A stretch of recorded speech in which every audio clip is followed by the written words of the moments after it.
Ética de los medios, video clase número 4. Bueno, el disclaimer de siempre, no citen esto en ningún lado. Del signo al discurso, en la producción del sentido pasamos de lo homogéneo a lo heterogéneo. Con Verón y la teoría de los discursos sociales pasamos de los signos a los discursos. Un signo es una unidad de sentido homogénea.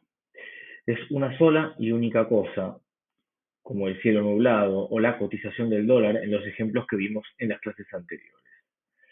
Ahora, ¿qué pasa cuando queremos analizar el sentido social a través de elementos más elaborados? Por ejemplo, un artículo periodístico, una campaña publicitaria, un programa de TV o una discusión en redes sociales. Ahí se nos va a hacer más difícil recortar lo que vemos e interpretamos en unidades mínimas, como provee la idea de signo.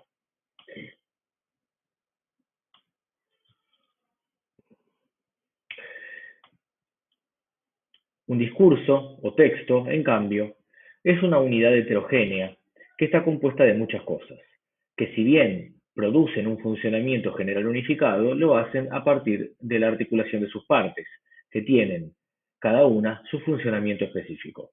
Estas partes que componen el discurso son sus materias significantes. Veamos un ejemplo.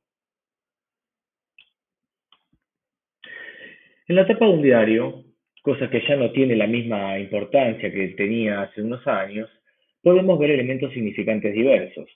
Hay una fotografía y un titular central, que son los que llaman primero la atención del lector. Tenemos palabra e imagen. Por supuesto que la palabra, lo verbal, es una materia significante privilegiada en la prensa como medio de comunicación. Estamos hablando de lo verbal a través de la escritura, que no es igual a lo verbal sonoro, privilegiado en el medio radiofónico. Producen distintos efectos de sentido. La imagen también presenta toda una diversidad de formas posibles. En este caso tenemos una imagen fotográfica que ya sabemos no es lo mismo que un dibujo o una caricatura. Y en la representación de esas imágenes tenemos otra materia significante que nos va a interesar mucho y de la que vamos a hablar oportunamente, acaso una de las más importantes: el cuerpo humano, la gestualidad, las posturas, todas soportes de sentido. Ya con listar solo eso, vemos que hay una gran complejidad que habita la tapa de un diario y que hace que no podamos estudiarla como signo, porque eso implicaría simplificar en exceso toda esa heterogeneidad.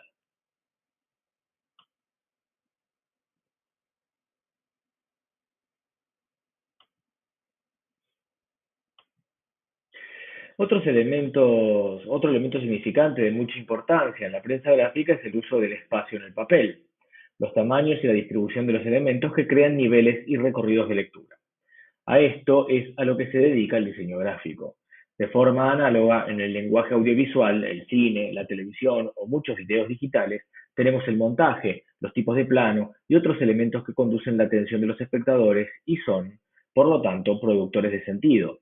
Hay muchos elementos a tener en cuenta cuando observamos la superficie textual de un discurso.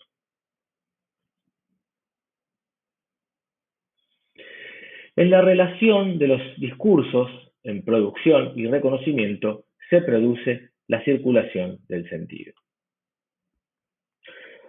Un buen análisis del discurso empieza por describir de forma exhaustiva y lo más completa posible todas esas características observables en la superficie textual. Llamamos a estas características marcas. A ver si puedo mover el... Ahí está. Llamamos estas características marcas. Una vez que listamos todas esas marcas, debemos pensar, por un lado, cómo se relacionan entre sí, es decir, qué tipo de relaciones significantes hay hacia adentro de la superficie discursiva. Una muy sencilla de ver es la que existe entre el titular y la foto.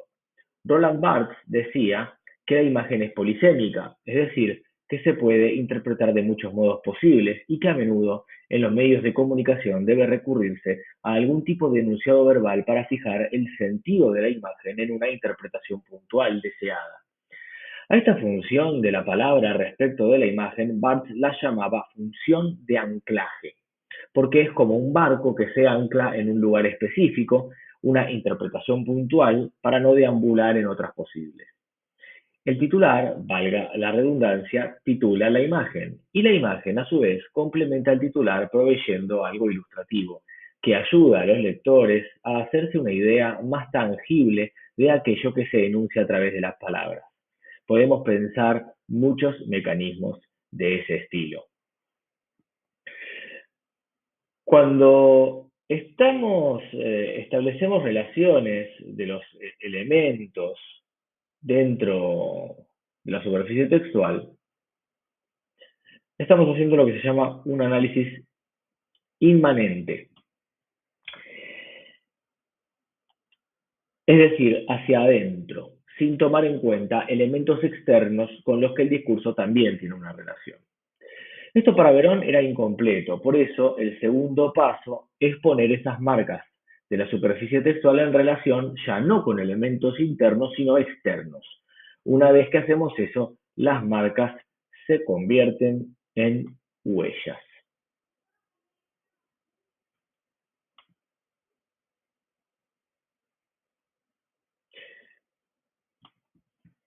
Ahora bien, ¿qué son esos elementos externos al discurso? Aquí tenemos que volver a Peirce. En la teoría de Peirce vemos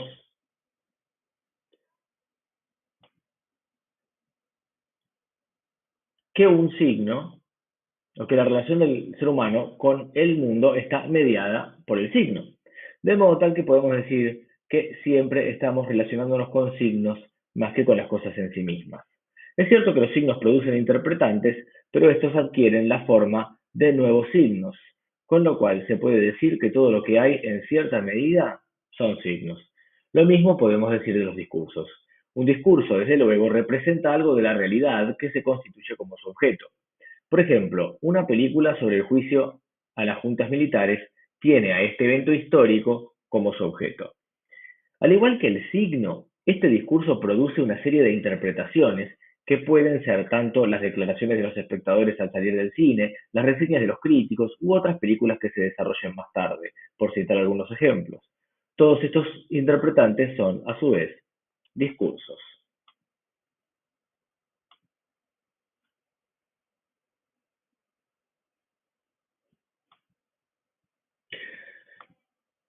Del mismo modo en que se producen discursos nuevos que interpretan al anterior, este discurso es también un interpretante de discursos anteriores. Volvamos a nuestro ejemplo de una película sobre el juicio a las juntas.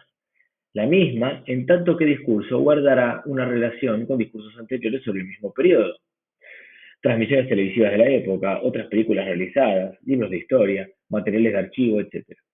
Incluso podemos encontrar relaciones de nuestra película con otros discursos que no hayan sido necesariamente sobre el juicio a la Junta, pero que han tenido un efecto notable sobre el que estamos analizando, como películas preexistentes sobre otros temas, pero que han sido influyentes en estilos y modos de contar, formas de musicalización, etc.